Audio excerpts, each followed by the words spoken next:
Hey, I'm Connor. Today we're going to be doing the 2-year long-term review of my 62cc generic Chinese chainsaw. Alright, so this particular chainsaw was sold, well, I bought it through Walmart.com.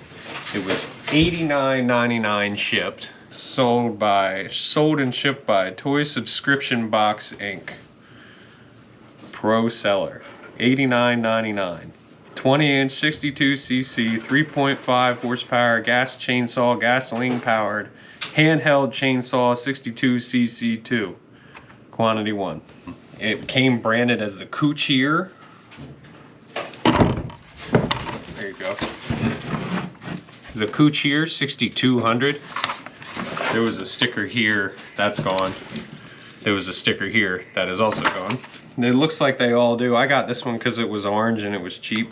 It came with an 18-inch bar. I've since bought a 20-inch bar and then a 22-inch bar. They're all fairly cheap. The chain's all fairly cheap. It was like $30 or $40 for a bar and a chain. So now to the things that have broken on it.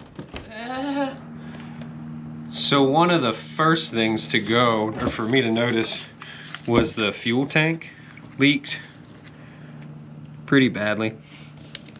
And so what I ended up doing was taking a sealer and just kind of putting it everywhere I could see where there was a seam, a plastic seam for the fuel tank.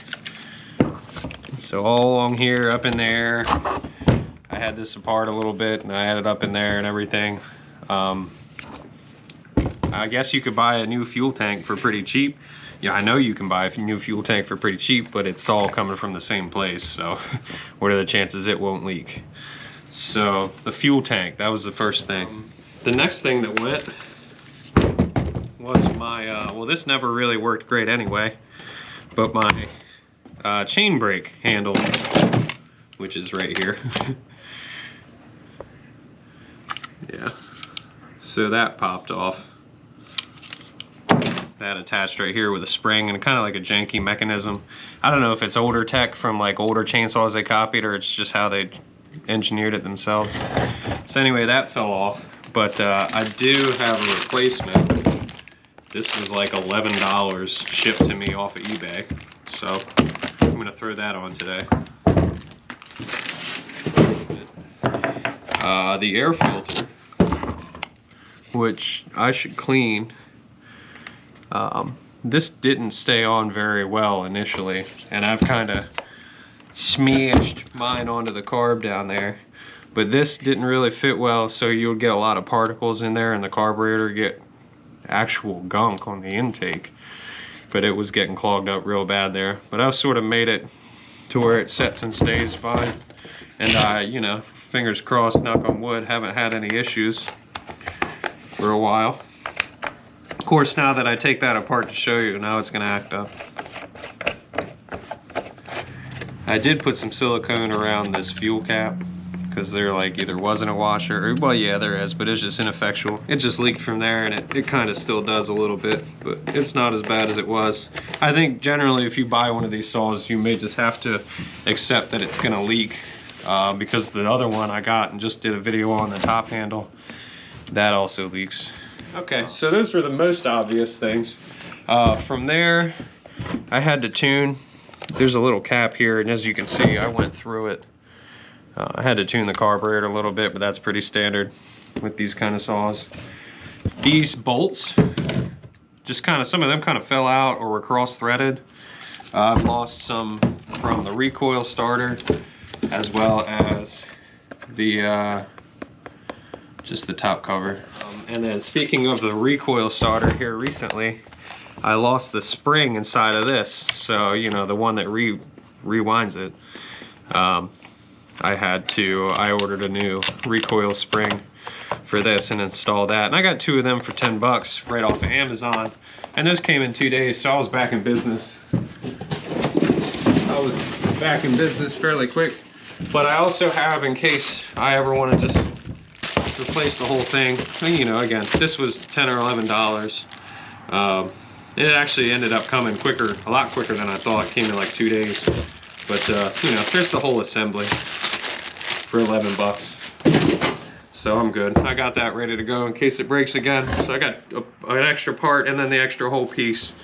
So, yeah, that's pretty much it though. Oh, on the plus side, it runs like a fucking top. I spent $90 on it. I've got 2 years out of it and made, I don't know, tens of times that back. I've made some money from it, that's for sure. So, excuse me, that's that Monster Energy. So that's the basics of the saw there. I was gonna, yeah, I'll go ahead and replace that chain brake. I'm gonna replace the chain brake real quick. And then my neighbor has a tree down. Well, they have a top that fell down and then they have some branches that fell down.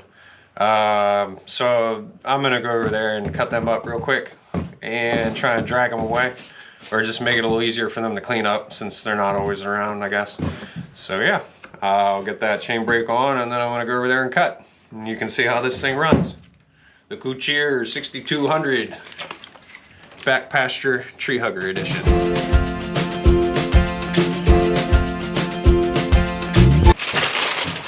I was doing a time lapse, but then I realized this is gonna take like 2 minutes. So, I'll show you. There's the old one, and then there's the replacement. See that janky mechanism there? That's what broke. So, then throw it on. Okay.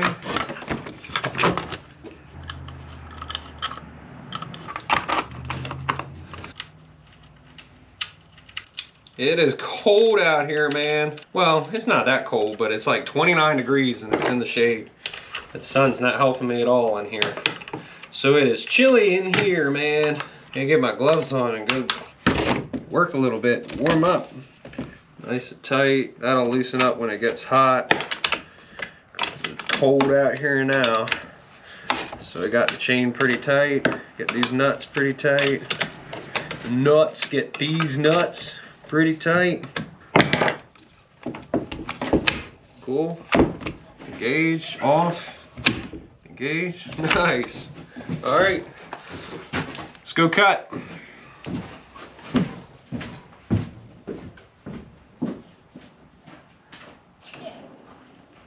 Get outside. Go ahead and get this thing started. So like I said, it's about 29 degrees outside, so it's a proper cold start. Switch on, choke on. This is the primer.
So that's pretty much it. That's the Coocheer. You can see it definitely cuts.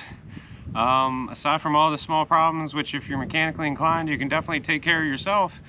It's been a great saw. So I'm going to continue to run it until it completely degrades and falls apart or self-destructs. So hope this has helped you in your choice whether or not you want to buy one, and hope it's been entertaining. Have a great day. See you next time.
I'm pretty much all finished up over here. You can probably see there's a little bit of sticks on the ground, but I think for a free cleanup job, that's pretty okay. You can pick them up or mulch them up in the spring. So just a quick reminder, don't be afraid to do something nice for your neighbors if they're not around or they're old or really for no reason at all. Just be nice to each other. See ya.